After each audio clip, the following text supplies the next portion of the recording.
Okay, hi. Thank you everybody for coming. My name is Jeannie Brown. I'm a co-president of the Long Beach Historical Society. This is one of our series of Centennial chats, and we're stressing that it's a chat, an informal kind of dialogue. But what we're going to, the format is that we will have each speaker, and we've kind of assembled a lot of different aspects of lifeguarding, okay, historical and present, past, present, future, whatever. So, we have a good array here. Sorry, Paul Gillespie could not be here. He was supposed to be, but he cannot be here, so stuff happens, as they say.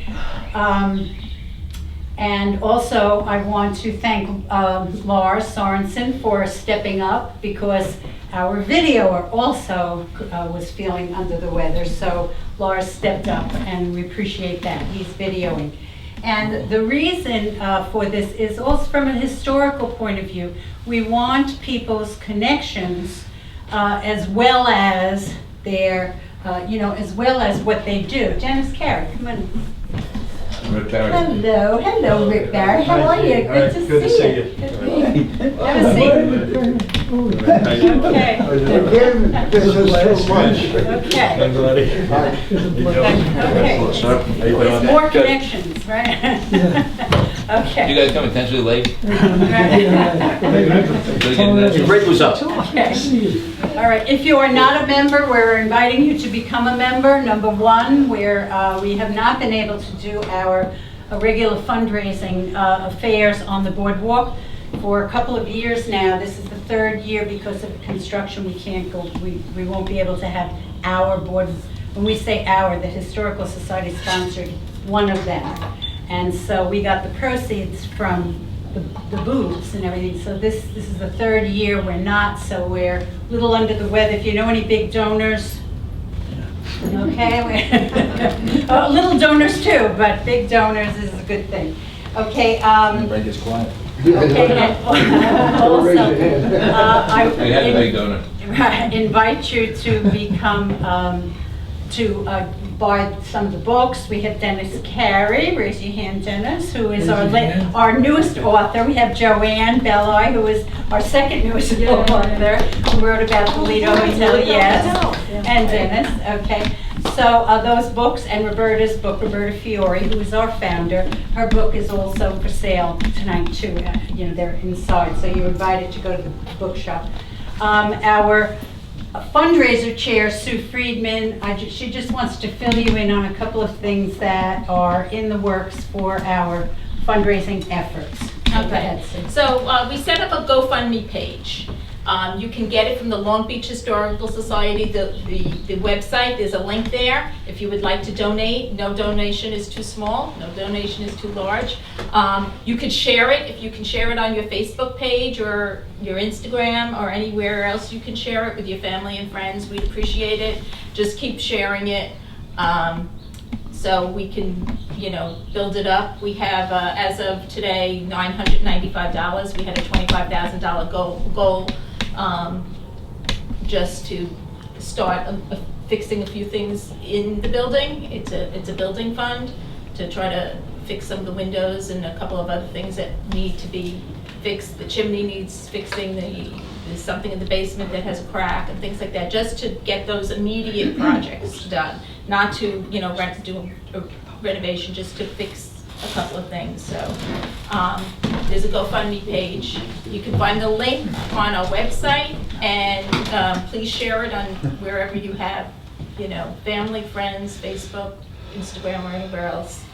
We're also started a Stop and Shop Give Back bag program, and if you buy a bag during the month of June, and from June 1st to June 30th, they will donate $1 of the proceeds to our, on your purchase of the bag, to our Long Beach Historical I just want to say Stop and Shop also sponsors our refreshments, so it's really good of them. Let them know that they are community minded. Right. So if you see the manager, or there's a David Friedman, no connection to my to me. And smile, right?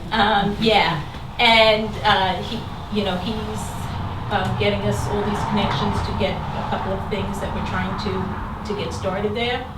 So he's the manager, and he's been really helpful to us, donating food and, snacks, and giving us the bag program and things like that. So anything you can do, if you want to buy bags, the month of June. So how do we do the bag? We just tell Just them, tell them the give back bag. give back bag. The give Okay. back bag for the month of June. Okay. They're sponsoring us. They pick a community organization, nonprofit for each month. Okay. So for the month of June, we got selected. Hopefully we'll get selected again. I'm pretty sure we will. But right now it's for the month of June. Third thing. And the third thing is, when you shop on Amazon, if you don't have to do anything except you could go to smileamazon.com and choose the Long Beach Historical Society, and they will donate 0.05%, which is not a big amount, but if, when you buy on Amazon, you don't pay anything. You're not paying anything more. But if you buy anything on Amazon, there's a Smile Amazon link, and they will make a 5 cents, donation per $100 purchase to us, and it does add up if a lot of people do it. Right, yeah, certainly does. Okay, so now we will get on to our program. Okay, again, this is our second. We had our merchants chat. We have now our lifeguard chat. So from my right, okay, is Mike Lundwall. I'm just going to give names because they are going to introduce themselves and speak, and Steve Cohen will sort of guide it. Okay, so Mike Lundwall first. Megan Gallagher, representing our women on the Steve Cohut, who was a chief for quite a few years, and we have our senior lifeguard, Lou Ehrlich, who is okay. Lou is 102, so everybody should know that. And was a lifeguard, Long Beach lifeguard. And then we have Randy Dodd, also a senior. I don't like to say too senior because we're all kind of the same age. And then we have John Scooten, and you do recognize the last name, I know, but John trains all the rookies, all the right? Okay, all the rookies. Okay, so however, who wants to go first? Go ahead. Okay, Steve. On behalf of all of the lifeguards that are here, I want to thank all of you for coming, and there are numerous lifeguards out in the audience. Former Chief Pat Gallagher, who's here, Tom Everard, who's an officer on the beach, Dan Michaelis, whose dad was a chief, who was a lieutenant on the beach, who went missing. Dennis Carey. Yeah, I know, but just lifeguard, right? Just a lifeguard. Officer? No? This is a lifeguard. When? 66, 67. 66, 67, 66 to 72. okay. Tom, when were you on the beach? 60 to 62, and then 70 to 74. Pat? 64 to 70 to 80. Dan? 76 to 85. Okay, and you'll see that we have any number of guards here throughout the different decades. I'm going to start with Lou, just to talk a little bit about lifeguarding in the 1930s and the 1940s. Just a little information. God created water, and Lou came on the beach the next day. So that's how long Lou's been around. So Lou, you're going to talk a little bit about your experience. I'm sorry? Talk a little bit about your experience being a lifeguard in the 30s. I can always say I love being a lifeguard. I remember to this day some of the things that happened there. Of course, I had a few rescues, which were exciting, but there were certain things that just struck me, and I will never forget them. Being a lifeguard was actually my first job ever, a real job. We paid, I think, $22 or $25 a week for 6 days, And it was worth every minute. I would pay them to be a lifeguard. Thank you. Okay. Okay. I was just announced that the Lou is going to be the Long Beach Patrol Man of the Year for the Centennial. Okay.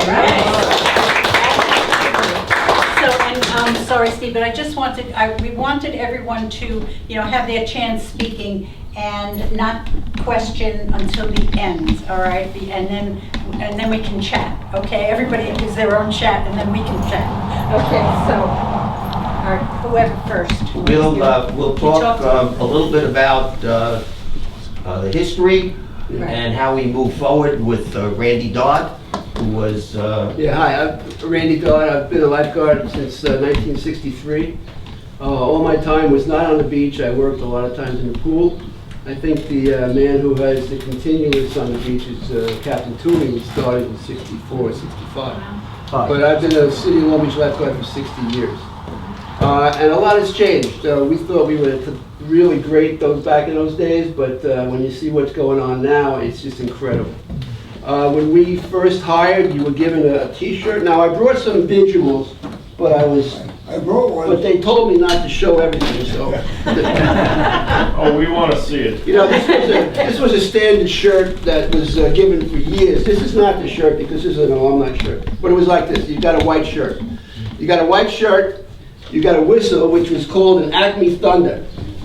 Now, this is a silver whistle that I can't believe the shape it's in. It's been in my drawers since about 50 years. It's great. It's the Acme Thunder. That's not shipped off or anything. But what was different about the Acme Thunder was what we used to call a nibby. Can I stand up? A nibby. This is the thing that you tighten when you go in the water so that the lanyard doesn't fall down and trip you. And that was actually made of ivory back in those days. So you would go around and you'd have to guard your nibby because everybody would try to steal it. And you would look, the guys would have 10 nibbies on their wrist. And you'd run in the water and trip because yours was taken from you. The shirts, the white shirts stayed the same mostly the whole time that I was there until Gene Carbona came along. I'm going to go up and down and show you this. And one of the most collectible shirts that they have was Gene Carbona made up 1975. This is absolutely a top collectible for lifeguards. This was his last year on the beach. Now, Gene Carbona, we had, in the 50s, we had baggies. Not me personally, but the lifeguards had baggies with a nice patch on the leg. But for some reason, I think Ronnie Quinn decided that it was more, you could get to the victim faster if you wore a Speedo. So we all changed to Speedos, and they all changed different colors. I know John was talking, he had a green one, and it started out with blue and black.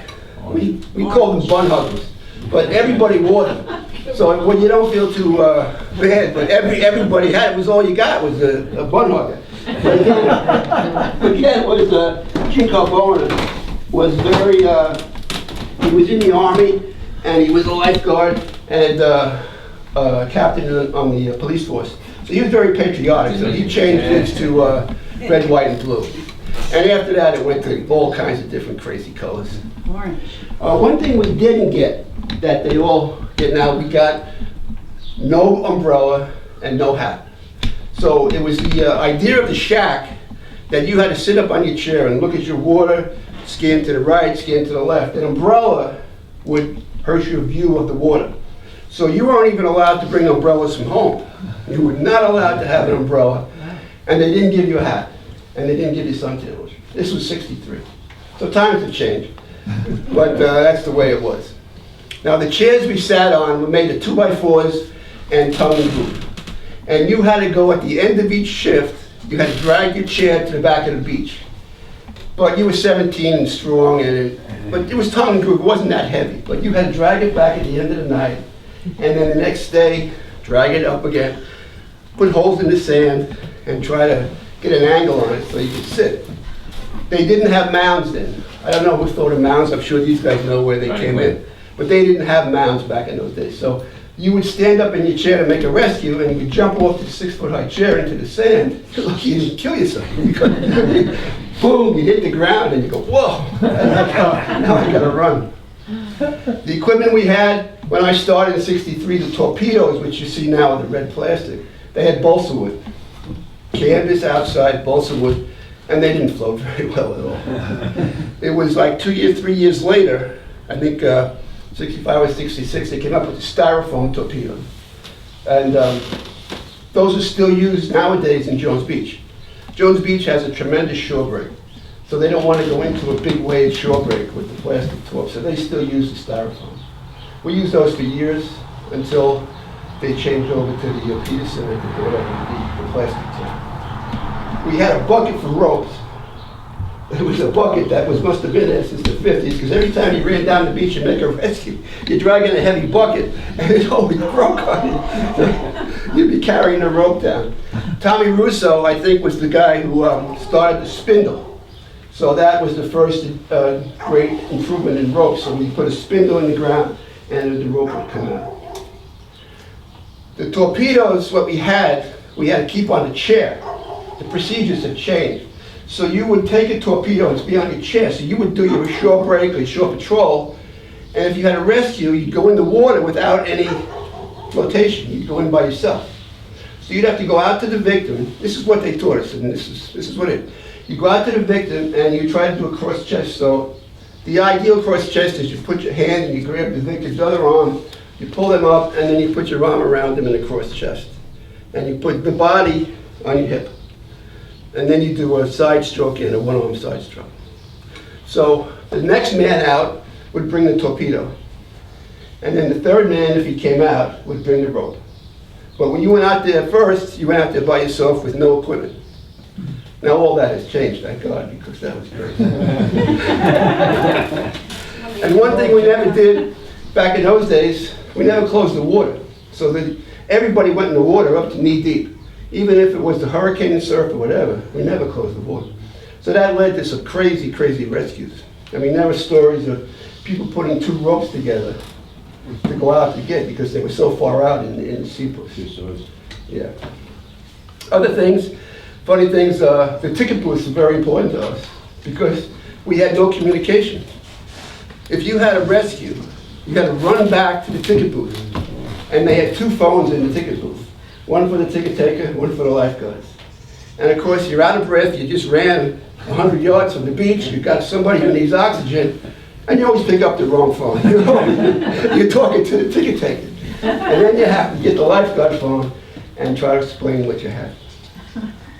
The ambulance, the first aid, would come, but the ambulance that we had was in a beach ambulance. It was from the hospital. So the ambulance would have to leave the street, National Boulevard, and go one way or the other on the street. So then they had to come to the scene and run all the way down the beach. And I remember going down Ocean View a couple times the wrong way because you had to get down to the victim. So the hospital ambulance with the siren, the old, looked like a hearse for crying, but it was crazy. So things have really changed. And yes, we talk about the surfboards for a second. The surfboards we had were Hannon surfboards. They came into, Ronnie Quinn, I think, got them in about 58, 59. And they were 9.6s.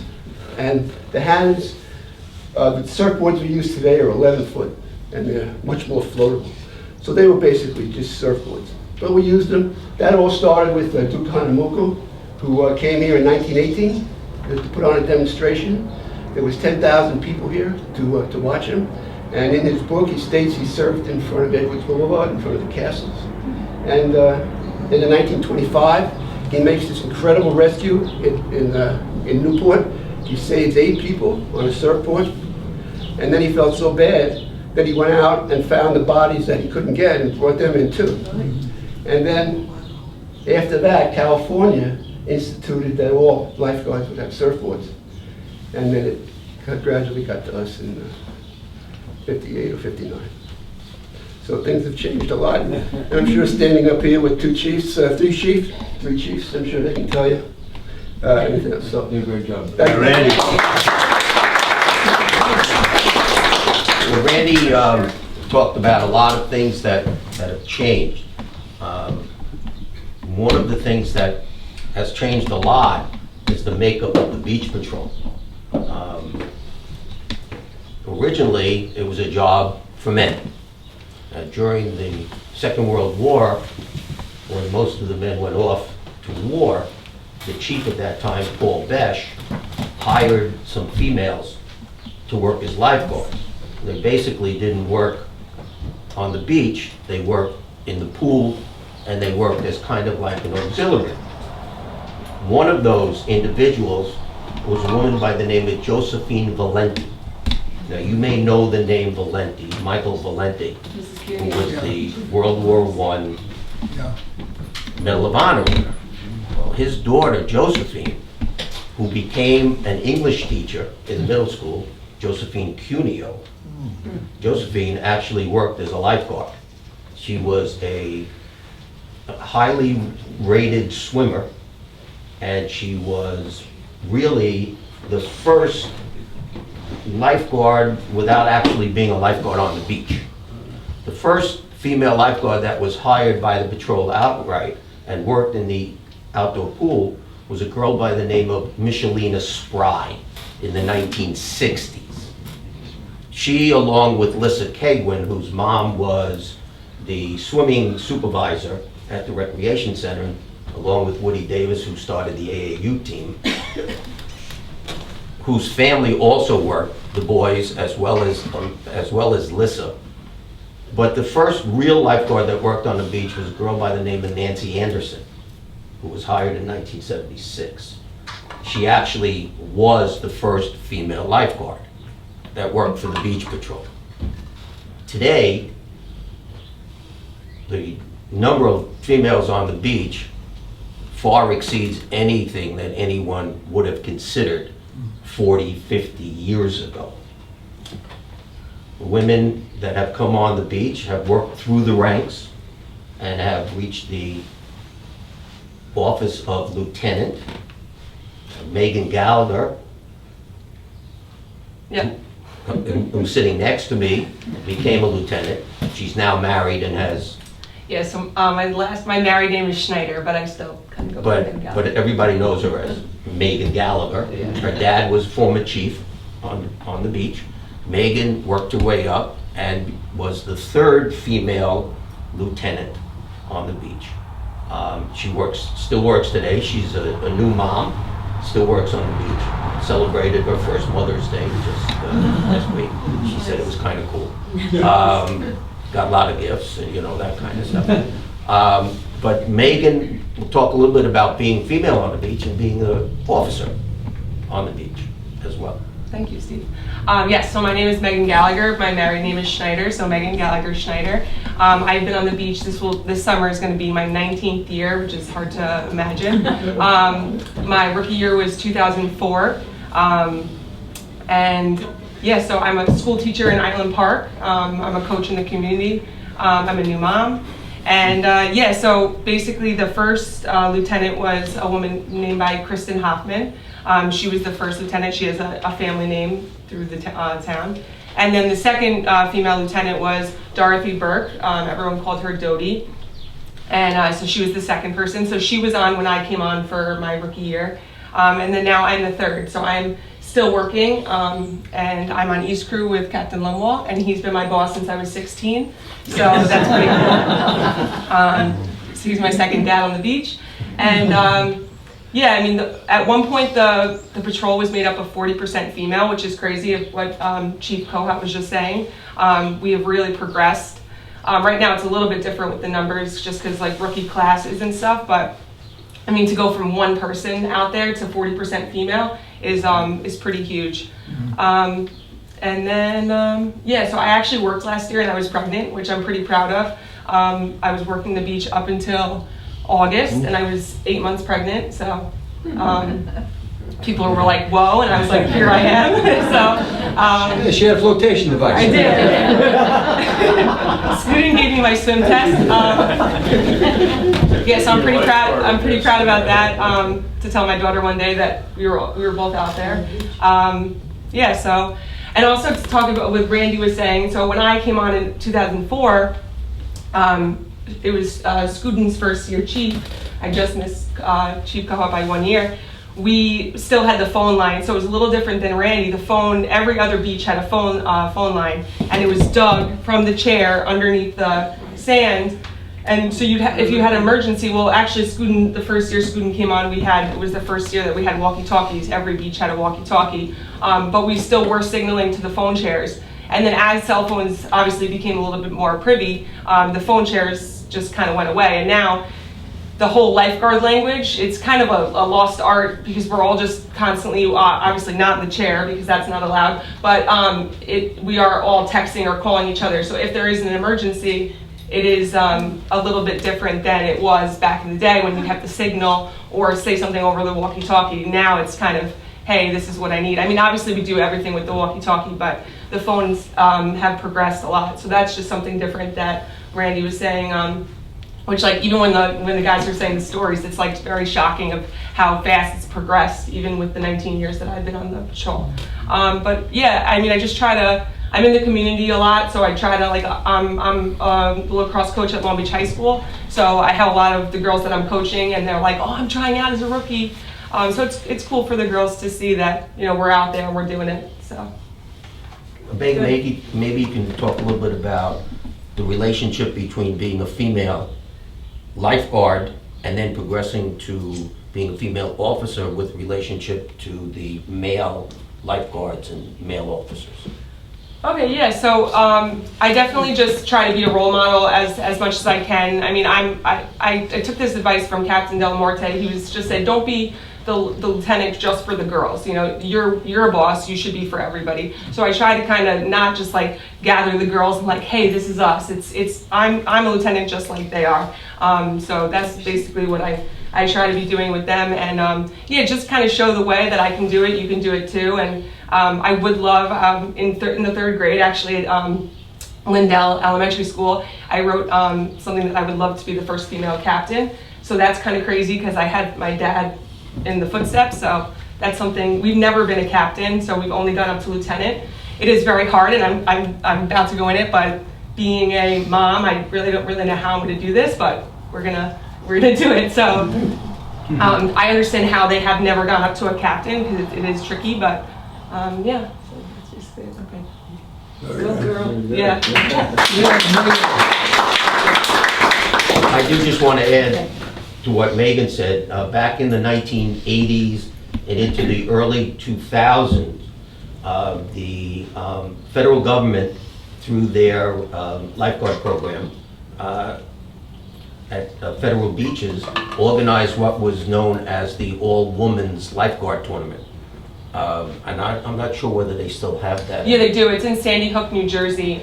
We since the pandemic, I don't think we sent a team. Actually, Scudin helped me. I rowed that year. Yeah. Why don't you talk a little bit about that? Yeah, so basically there's an all-women's tournament in Sandy Hook. So I did the JL program, the junior lifeguard program, all growing up. And then when you become a lifeguard, you can go into different competitions. So they have an all-girls, all-women's tournament in Sandy Hook. So we bring a team. Dorothy Burke, the second lieutenant, she was our team captain when I was a rookie, and she brought us. We actually won the tournament, I think, my second or third year, which is, they send the town of Hempstead, Jones Beach. It's all the Jersey beaches. It's basically just most of like the east, the like upper East Coast. But yeah, there's all different types of events. And then one year, Chief Scudin is really big into the rowing of the boat. So we got a girls team together and he coached us, and we drove the boat out there, and then we rowed in the competition. So that was pretty exciting. I was petrified to bring the boat in. So Scudin I would wave at him and he would swim out, and then I would jump off the boat because it's super dangerous. It's like a legit boat that you're rowing into, like if there's shore break, and Sandy Hook there's shore break. I was like, I am not breaking Scudin's boat. I am not doing this. So he can come and do that. So he would swim out and row the boat in. But it's a really awesome thing for all the girls. There's different events, and it's just camaraderie and competing with all the different events for lifeguarding, and getting our swimming abilities up and stuff like that. Yeah, I just want to add to that women's tournament. On July 14th, we're going to have an all-women's tournament in Long Beach. Yep. In honor of Rowie Daly. who was the founder of our junior lifeguard program along with Tom. And we're going to have the first one here in Long Beach on July 14th, right on Riverside Beach. So please come down and watch it. What time? It's all day. All day? All day. They usually go off about 10 in the morning. It takes a little bit of time to set up. And so, Joe, why don't you just continue? We'll talk a little bit maybe about becoming a lifeguard, Okay. maybe about training, things of that sort. Okay, well, my name is John Scuden, and I think I'm more famous for my nephews and surfing and the surfing school. Okay, but we're a family of lifeguards. I began in 1974. My brother Dave worked the beach. My brother Mike works the beach. My two sons work the beach. My brother Dave's sons worked the beach before they opened up the surf school. My nephew lifeguard in Hawaii. And we've all raced all around the country, the world. I've been to world championships. So it's really in our blood. But the training that goes on for the city of Long Beach, when I first came on, was run by Tom Daly and Tom Russo. They were my training officers. And it has stayed the same, yet changed. And it changed only because protocol has changed. It was always very professional and very thorough. You know, and it's not done in a day. You train, before you can even go out to the beach, it's about 90 hours of training, which is extensive physical, but mostly learning what we call an emergency action plan, which is just really how we do things. It's learning to work as a team, because everything we do is team aspect, because the nature of saving someone is just, yeah, it would be nice to write the script, all right, one victim, one lifeguard, we got it. And it doesn't work out that way. Okay, most of the time it's multiple victims, multiple lifeguards, not enough lifeguards on the chair. How are you going to fill in? Where is the EMT going to come in? There has to be an emergency action plan for all that. And that's what rookie training is all about, is learning how to work with everybody and learning the system. And that's everything, like I said, from running somebody to the back of the beach to make sure that the emergency backup doesn't run anybody over. You know, so if you hear the sirens on the back of the beach and you're down on the beach, normally that's an emergency. Okay, and you'll see somebody run to the, why is the lifeguard running to the back of the beach? Well, that lifeguard's running to the back of the beach, so some kid that's playing in the back of the beach doesn't get run over. Or somebody's walking down the ramp, doesn't take a step into the emergency lane and get hit by a truck that's going 35 miles an hour, okay, that might have to get down for an oxygen victim. So that's really rookie training. Again, it's how to do everything, right? How to communicate. And we were talking about communications before, and as the world evolved, so did our communications. You know, we started out running to the booth, Grandy said, and then Mr. Coat, as the chief, you know, he had the insight. He put phone lines in, but we couldn't afford to put phone lines in every chair. It would have been great. It would, be great, but it doesn't work out that way. We're all financially strapped. So we actually made up a system to talk to each other, and it's A, B, C, and we would, if you were on a non-phone chair, unfortunately, you whistle over to the chair, and you have to get their attention, and then you had an AMT, which is an advanced medical technician. You have to go AMT, and the guy's going like this, and then you see like this, and it's a long process. So then, now we got walkie-talkies. So walkie-talkies came into effect. And now walkie-talkies on every chair. All right, and then we mentioned the phones, and the phones aren't really used for anything other than they don't want that going over the air. Okay? The walkie-talkies are emergency only, and the great thing about walkie-talkies too is, besides just the emergencies, saying, I'm going in on a rescue, we have 3 victims, this is Riverside Boulevard, 3 victims on the west side, you can tell them exactly where it is. Okay, and then they're coming down, everybody else can hear it, they're sending people to the back of the beach, so the emergency action plan is beginning. And that just makes us faster and better. Okay? Plus we're monitoring it for the fire department. So now the fire department's monitoring it and say, if they hear an oxygen call, we don't have to necessarily call. They have an oxygen call, let's say on Pacific Boulevard, they're going to get the buses rolling already. We'll follow it up with a call, but they already hear this. So now everything's just working that much quicker. So it's much, much better. But the walkie-talkies, what has really saved us is in lost children. because we have lost children, numerous lost children. And it's everyone's fear. But the great thing is if you have a lost child, you would just get on the walkie-talkie. I have a lost child on Riverside Boulevard, 5 years old, brown hair, female, you know, yellow, purple bikini or something like that. Well, all the other chairs hear this. So now everybody's looking, and say I said Riverside Boulevard, and somebody on Monroe go, oh, I think we have this girl right here. So it's no longer all the semi-floss and trying to talk to each other. All right, you watch a chair, well, I do this. Now you're just talking to everybody, okay. Okay, and then if it's a non-emergency, they might talk to, say, Riverside Boulevard, can you please, 1021, which means please call headquarters. So now you're talking about something that's not an emergency. You're not tying up the walkie-talkie system. So we're leaving it just for emergencies. So we're so much better in communications, okay? And that's going to be on everyone. And then we talked also about emergency action plan and how we used to go around with 2 torps. Well, now the system is that we all walk around with a torp. We're never caught in a situation where we don't have one. All right, you go back to the movie Lifeguards, remember that? Right, and the guy, he yells at his rookie because the rookie gets in a fight and he doesn't have his torp, you know? It was a good movie anyway. Sam Elliott, he's still going, we love him, right? We saw it at the Laurel Theater, we were all like blowing our whistles, we were balling everybody. But now we walk around with the torp, so we're always ready. And so if you're going to the bathroom, if you're going up to just to say hello to somebody at, on the boardwalk, and you hear a certain number of whistles, all right, from your partner, and you hear 3 whistles, boom, boom. Oh, you look, he's trying to talk to you, and he might point to an area. You're prepared at all times. So we're never called without that flotation device, which is the first thing now out there versus the lifeguard without it. Now the lifeguard with it. Now, depending on the situation, would depend on the number of victims, the severity, how far, whether we're going to take a line. Again, back to rookie training, okay, and then back to experience. In the meantime, we have that rescue.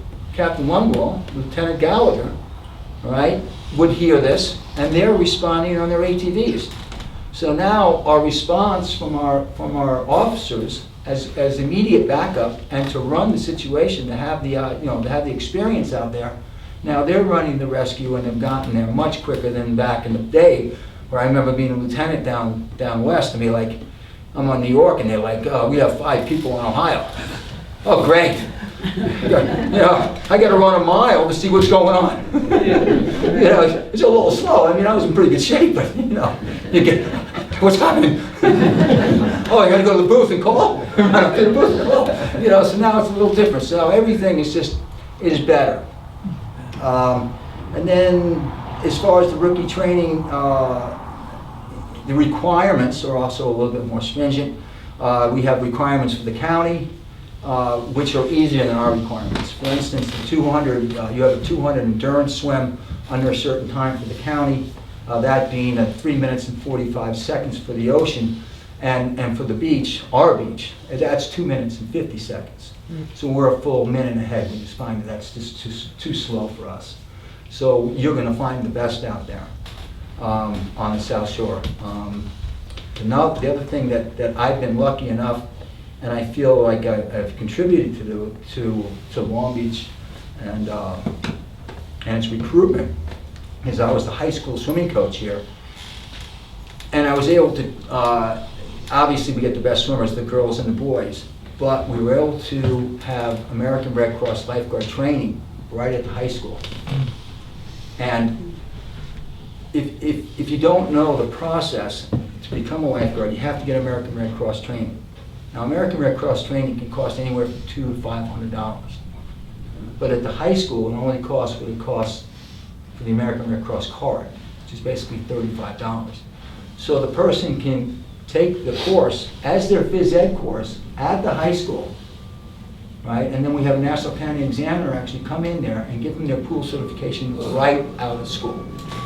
So now we can help the minority, the less privileged person. It's not just a rich person's job, because it's almost turned into a rich person's job. You know, back in the day, you didn't need that. You didn't need $300 to $500. So you don't need CPR training every year, which is now $30-something. Your lifeguard recertification is $100 every 3 years.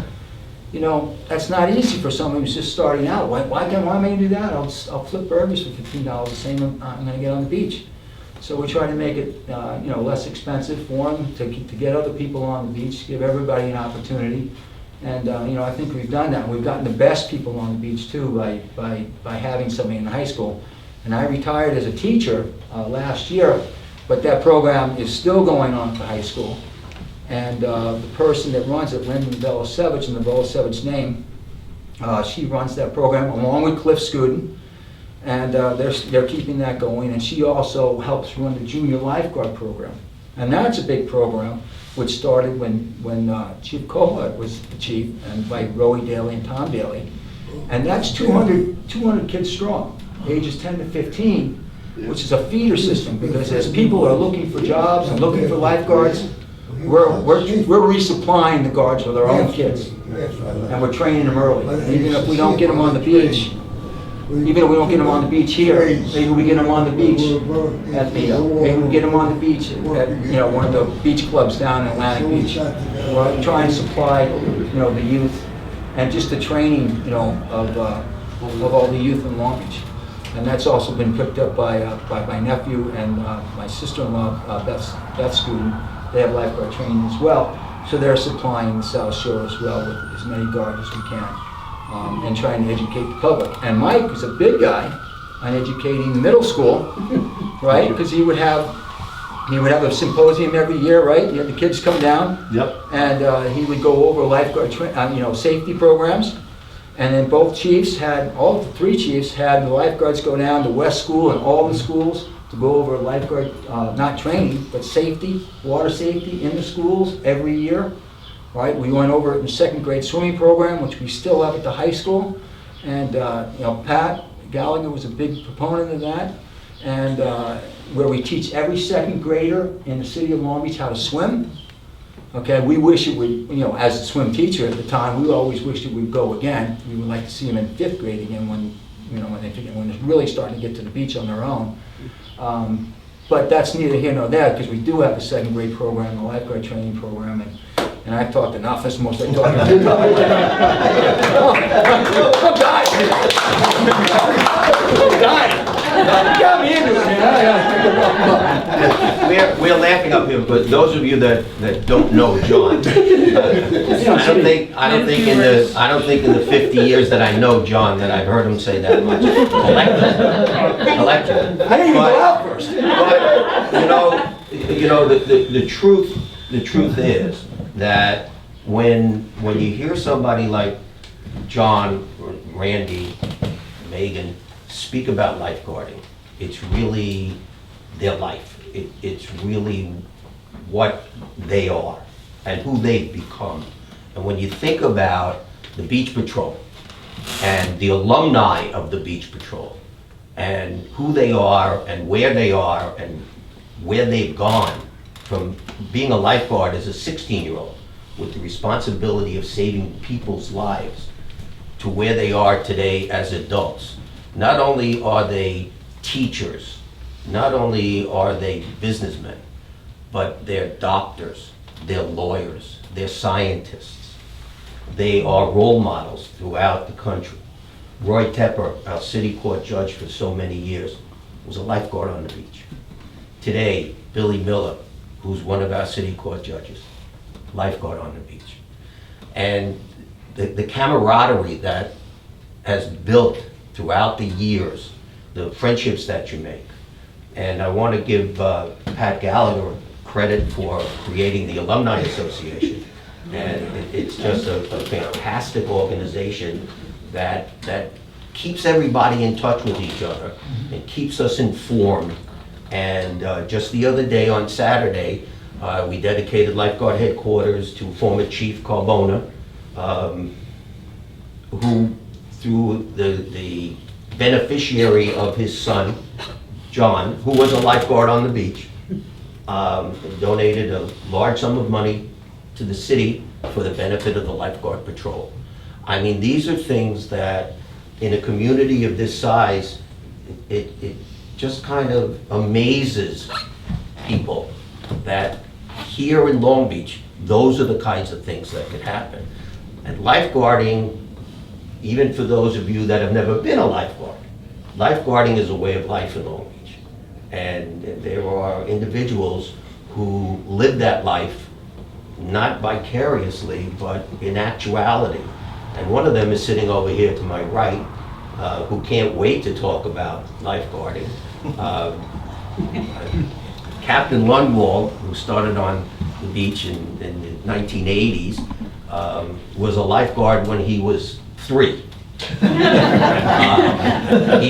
He has been a lifeguard probably his whole life, and if there's anyone in the 26 years that I was chief that I could look at and say, Michael, you want to talk about lifeguarding? He like drools. And it's just, Thank you, Chief. So much part of his life that he wishes that he could lifeguard 12 months a year. He did go on to become a teacher in the Long Beach school system. It was something that was not in his future. It was something that he did not picture himself doing. And through the guidance of the Beach Patrol and those that are around him, he became an elementary school teacher and was the creator of a program in the schools for beach safety. Now that he's retired, he's a lifeguard 12 months a year. And Michael, why don't you talk a little bit? Well, you saved the best for last. Thank you, Chief. No, but thank you for that introduction. Very nice, Chief. My name is Michael Lundwall. I'm a proud Long Beach lifeguard. I work the East Crew, and I just want to get back to Lieutenant Gallagher for a moment. I've been with Lieutenant Gallagher since her rookie year, 2004.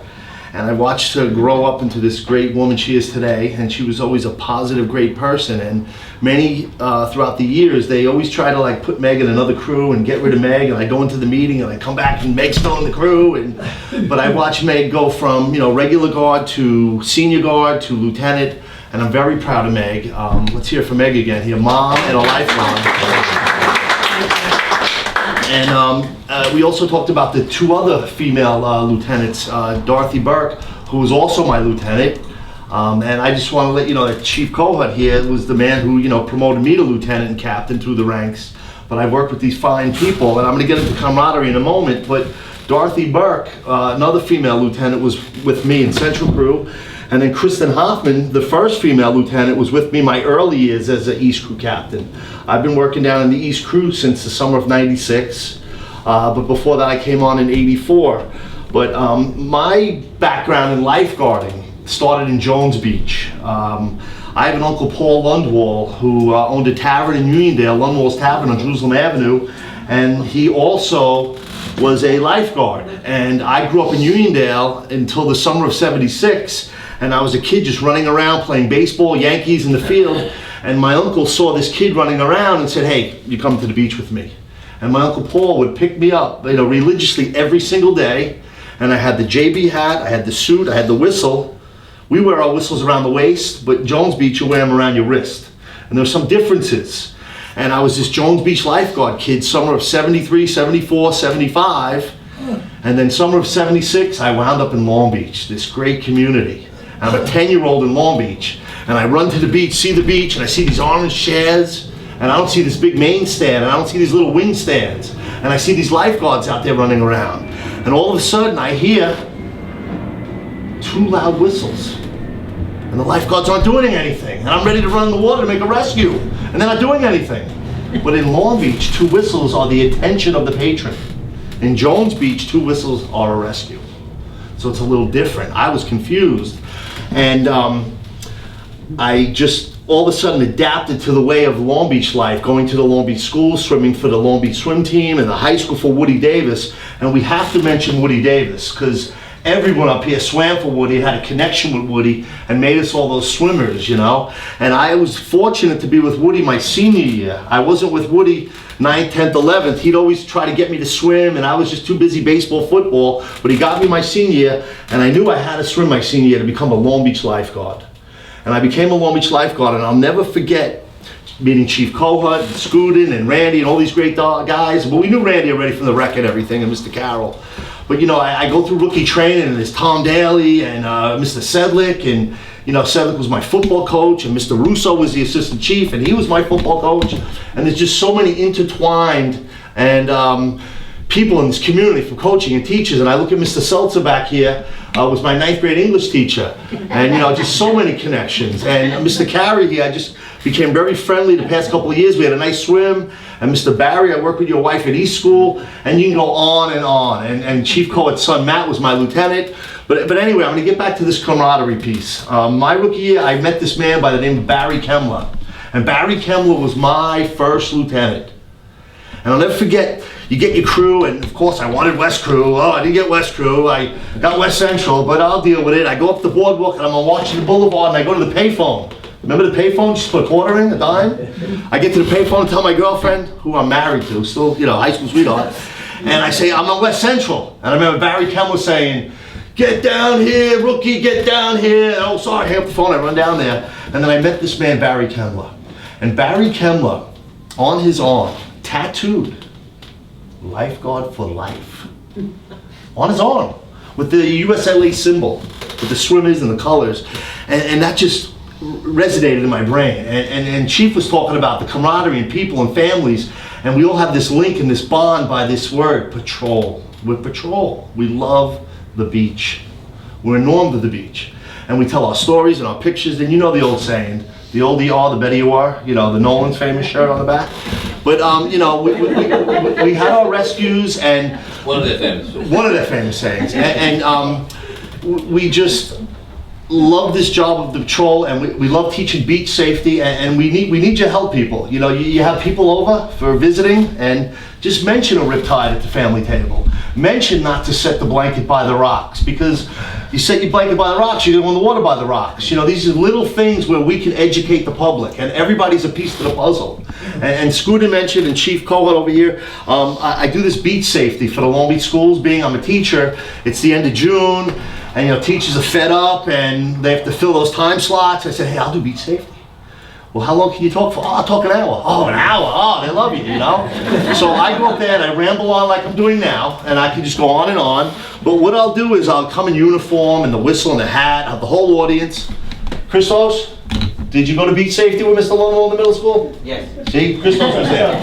So I come with the whistles and the whole deal, and just to, you know, inform them about, you know, rip currents, being safe, never swim alone. And here's the key, and I walk out every year, I say, kids, it's June 18th, it's June 21st. Are there lifeguards in duty today? No, they don't start till the weekends, they don't start. Do not go in the water. We gotta preach that, no lifeguard, no water. And you know, you go on and on like a broken record, you just hope it sticks. But we try to teach the public, you know, about the beach and safety. But here's a big thing with Long Beach. The Long Beach kids, they know how to swim. It's not them. What we really should do is set up a big program, and we hit the other towns. We hit Lynbrook, and we hit the Rockaways, and we hit Queens. Those are the kids that need to learn. The Long Beach kids, they know where to swim. They know what to do.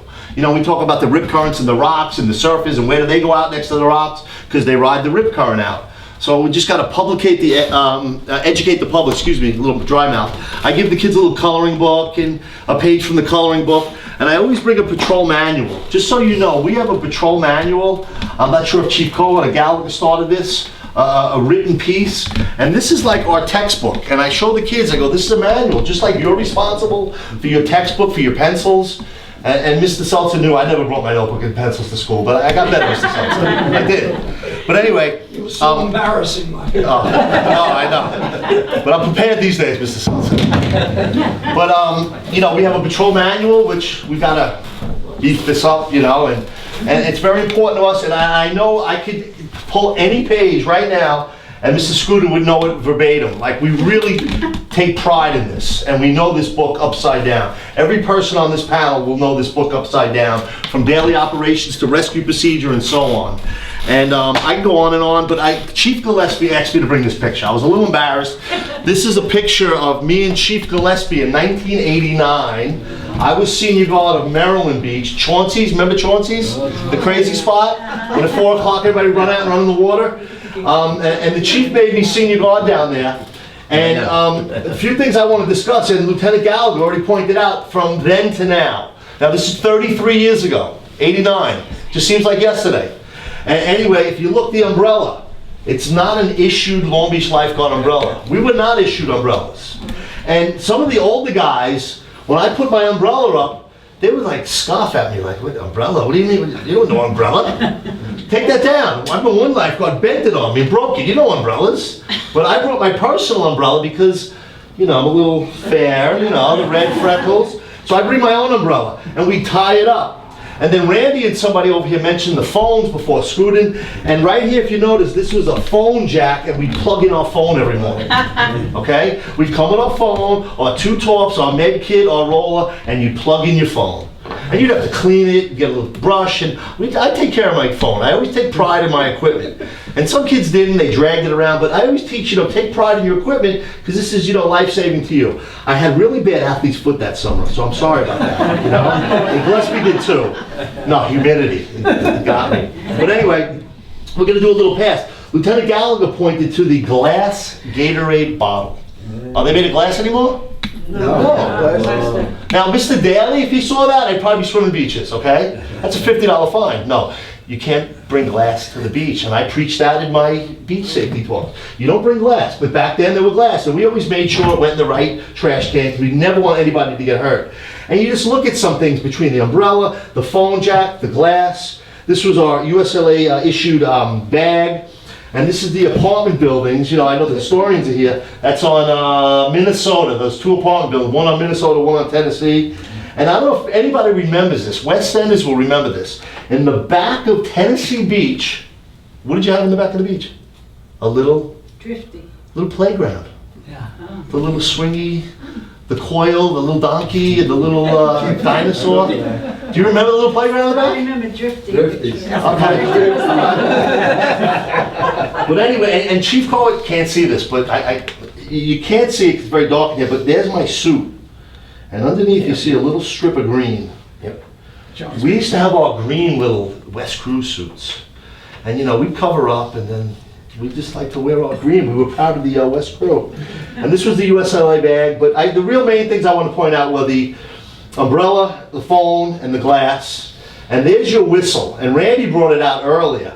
This is an Acme Thunderer. This was our whistle back in the day. And by the way, I still have those sunglasses somewhere. Meg knows, I have everything I've ever owned. So this was our Acme Thunderer, okay? And it was a metal whistle. And I remember I was taught on a rescue, you know, you get it around your waist. Well, you saw it around your waist, excuse me, and then you get it up, and you're out in the water, and you're fighting waves and victims, and you had to clear your whistle, cup it, and you blow it loud, and that little round ball would, you know, roll around. But then I'll never forget, one day, headquarters, Chief Cohut, they came up with this Fox 40, the new whistle.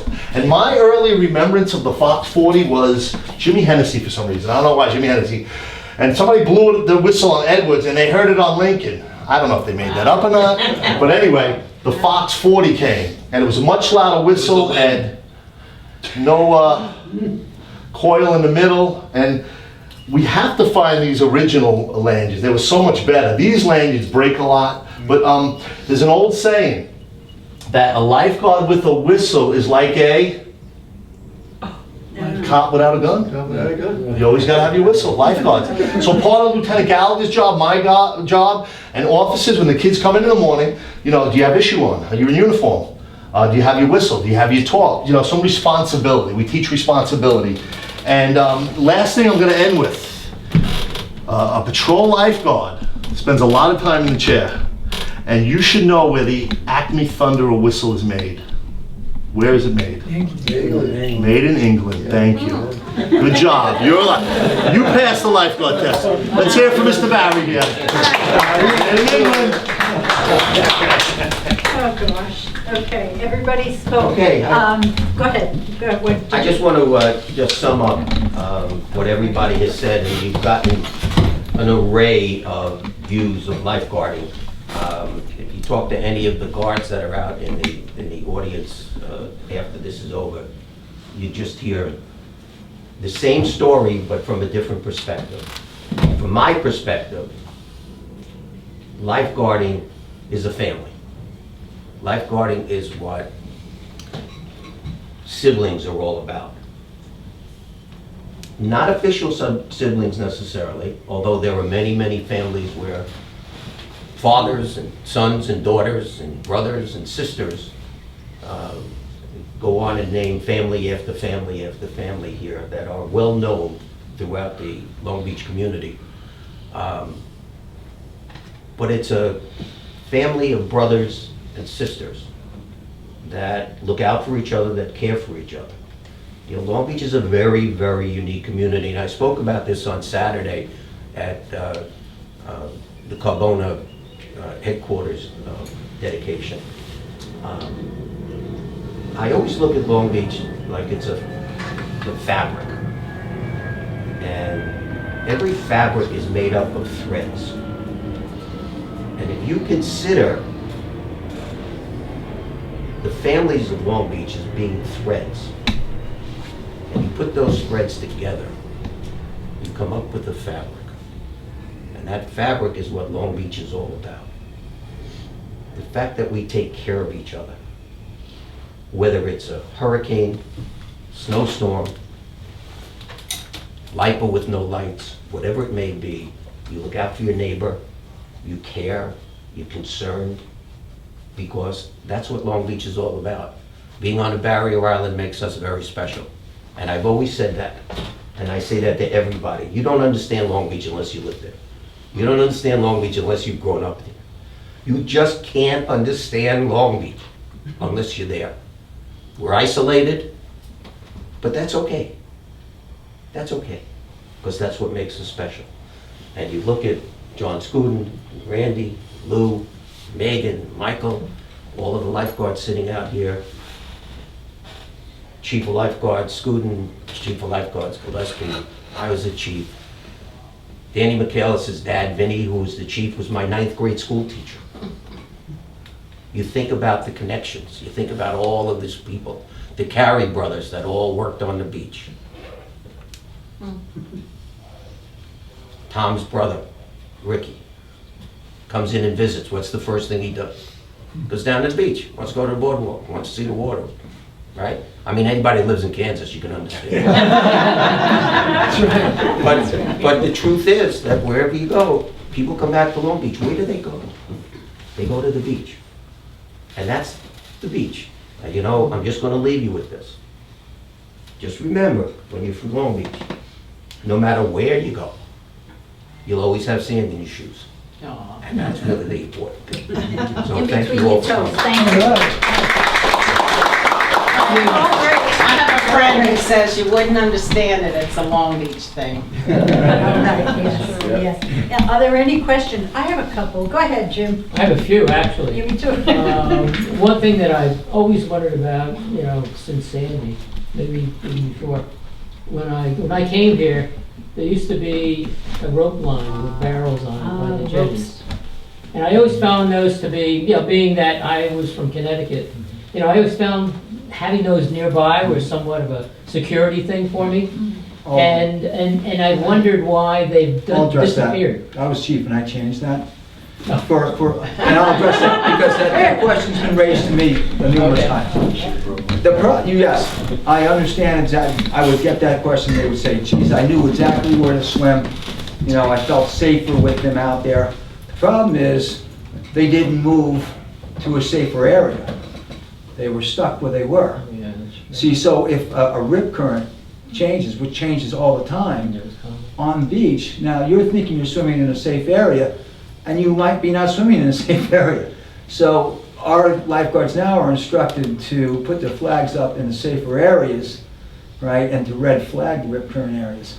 So you might be going down thinking it's safe, but it was actually it's there, and you're going probably in a, sometimes, not always, in a bad area. I always thought as if you were in a rip, you could swim to the barrels. Well, we used grab them. hold. We used them. No question about it. We used them. We were taught that when they were there. If you were getting swept over to it, to use it and start coming in on it. Mhm. But then again, like I said, you could be in a bad area you didn't know. And we can now change those areas, you know. And another reason, aesthetically, I think the flags look a lot better, and those buoys are out of there. And then as a surfer, you know, we were a big surf family, obviously, and there's so many surfers in town. They tend to get in the way a lot. They cut it,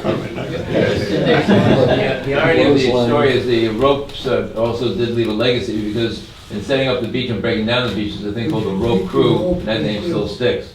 So ropes are an important part of the patrol, they're just not part of the patrol that is tied to the beach anymore. The other question I had was, with the dredging, has that changed, the danger aspect of swimming, or your responses to things?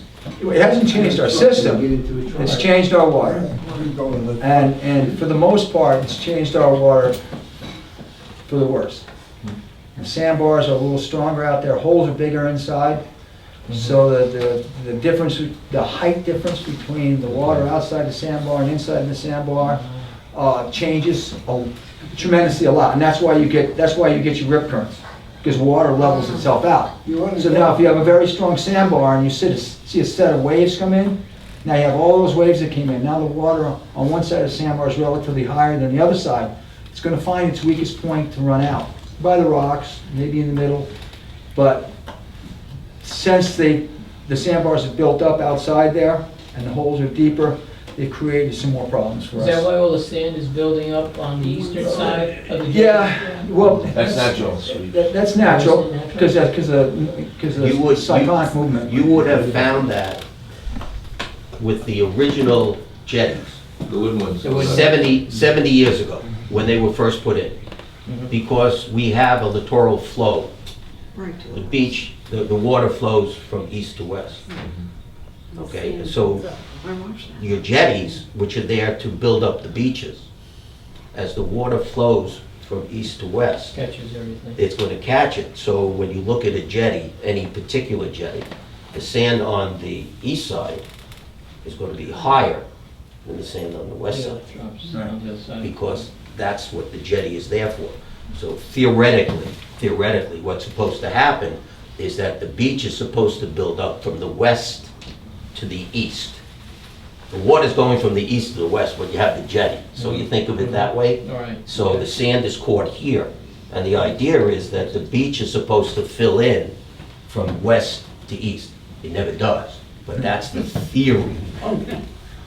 So how come down in North Carolina, at the Outer Banks, where they just Think have- about what you're gonna say. Think about what you're gonna say. Where's the beach? Where's the beach I in know, North it's on Carolina? the east.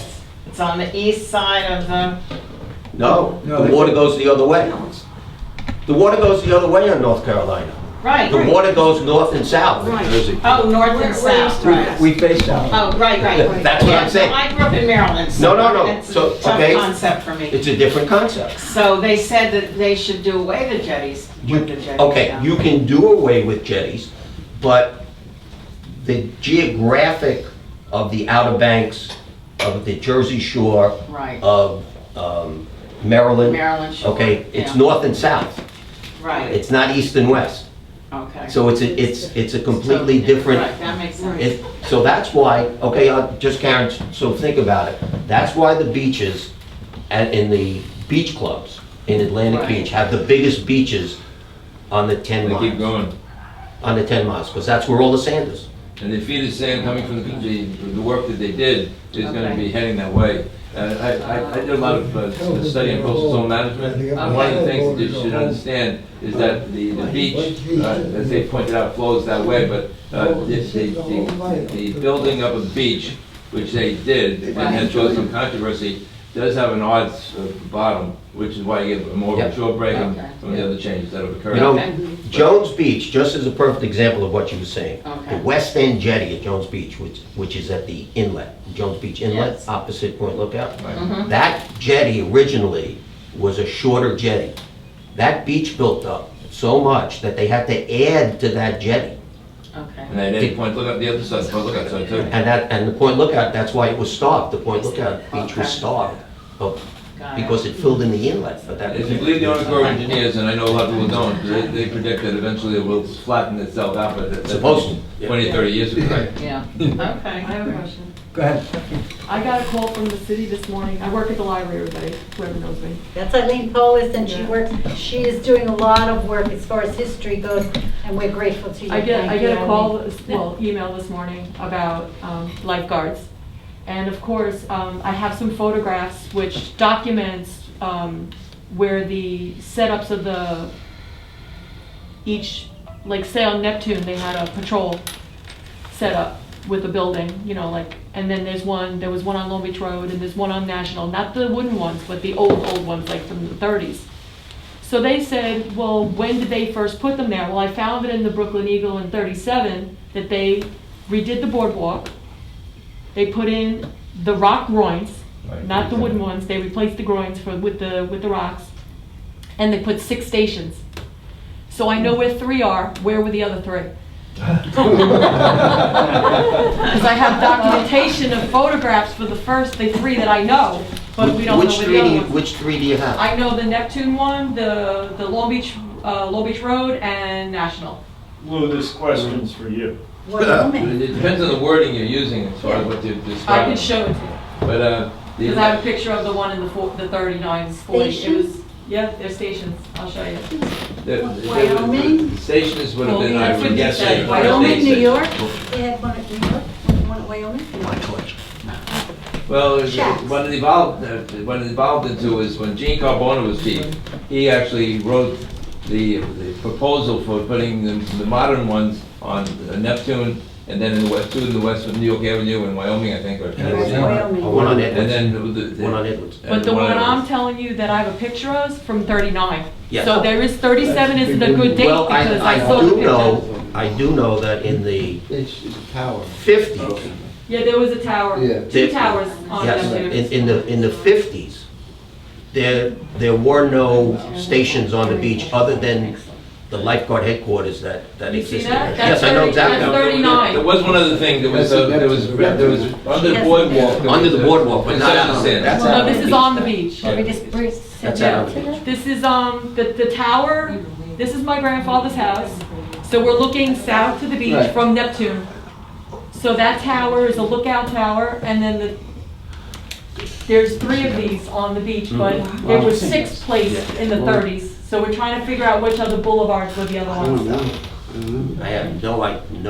There was 3 of these. I started in 74. I'm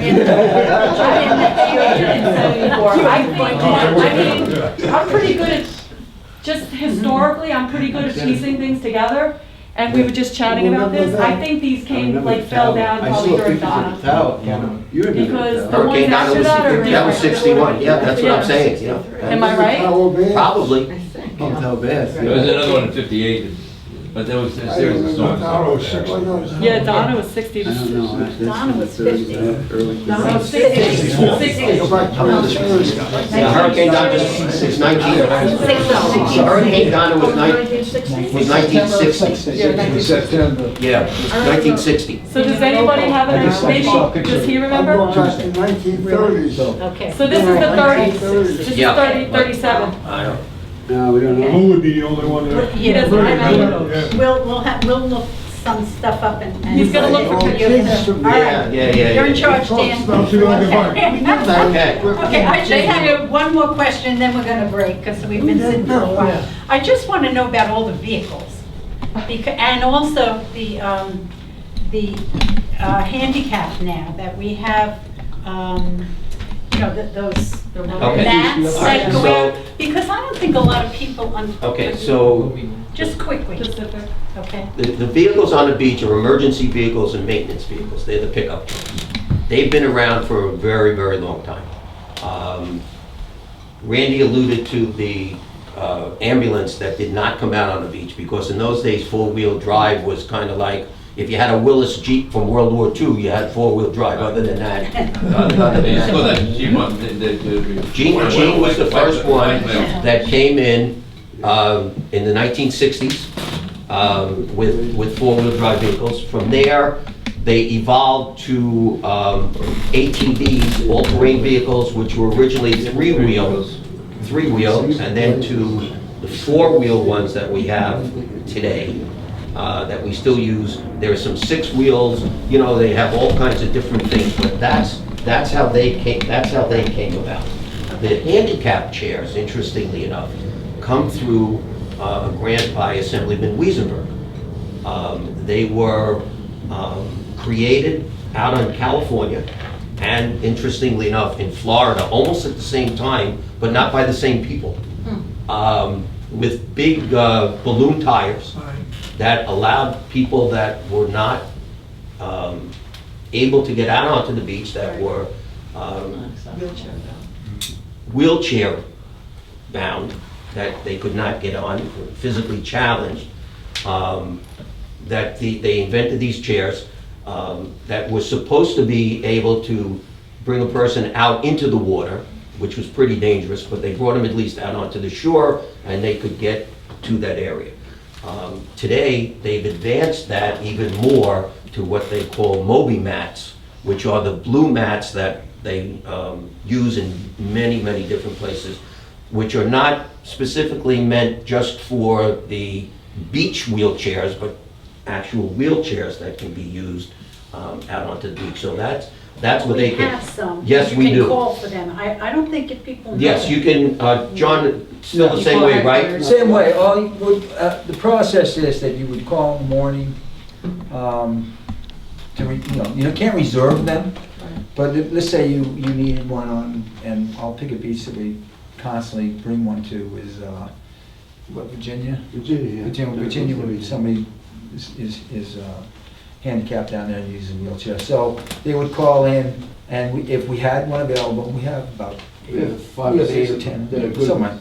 And then we'd say, we'd bring them down in one of the pickup trucks, and the person would give us an ID, and at the end of the day, we would bring it back to them. They just call back, we'd bring it down to them, and then we'd give them their ID, and they just give them the, and the hours are from like 9 to 5. At 5, yeah. At 5, they have to be picked up because we have to finish the beach.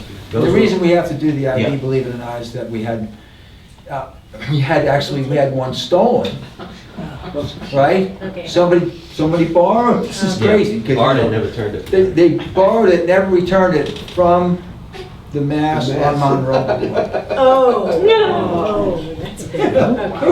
Okay. From the mass. Okay. Yeah, I just have one thing that I would Yeah, add. go ahead. There's one other thing we left out. Michael talked about the idea of a cop has to have a gun, the lifeguard has to have a whistle. Mhm. Cop had a police car, and the police car for a lifeguard is the lifeguard chair.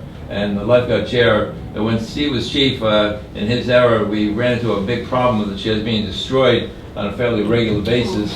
And we made the decision going into the next number of years to have a metal chair. And Michael, if you show the picture, that's the one point you left out in the picture. What they're sitting on is the metal chair. And it's a metal chair with a wooden footrest, a wooden seat, and a wooden back. And what the present officers are happy about is there's going to be a new chair coming onto the beach, which is made out of wood and metal. Yeah, the aluminum and So, and the big debate was, and the question was, wouldn't lightning be a problem with a metal chair? And the answer is no.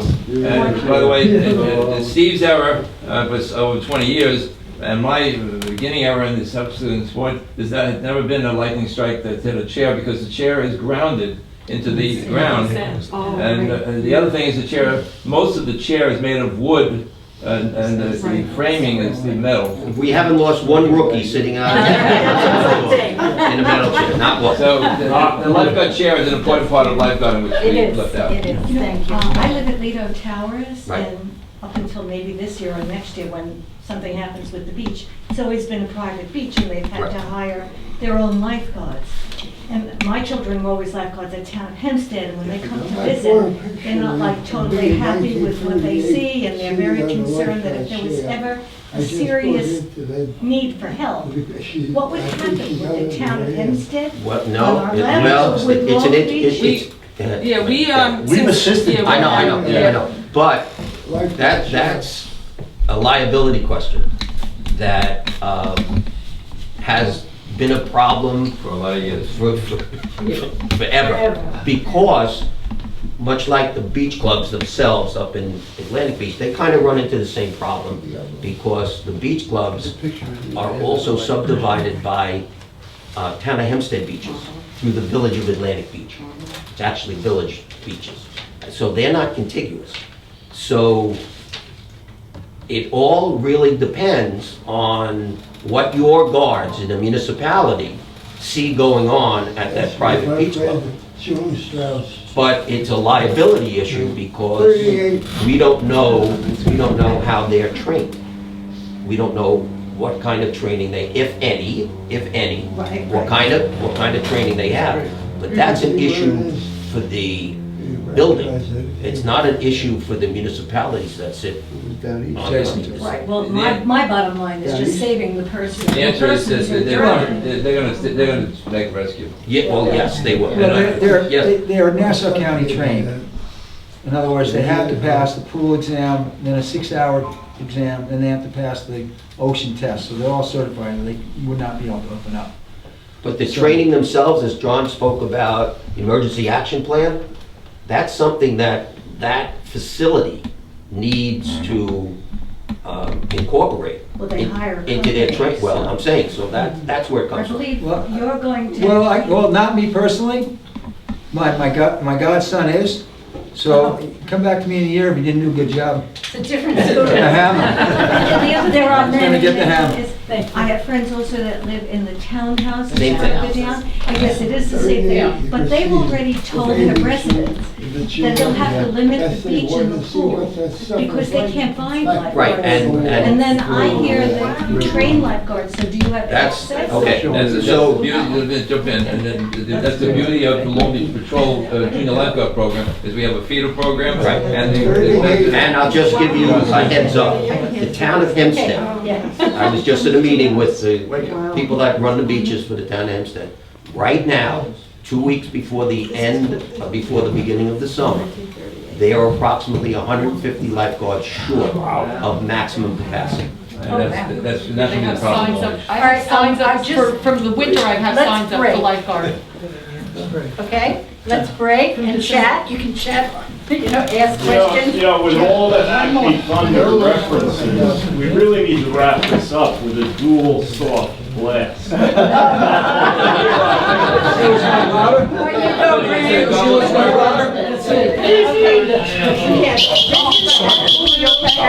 in 1932. I know that.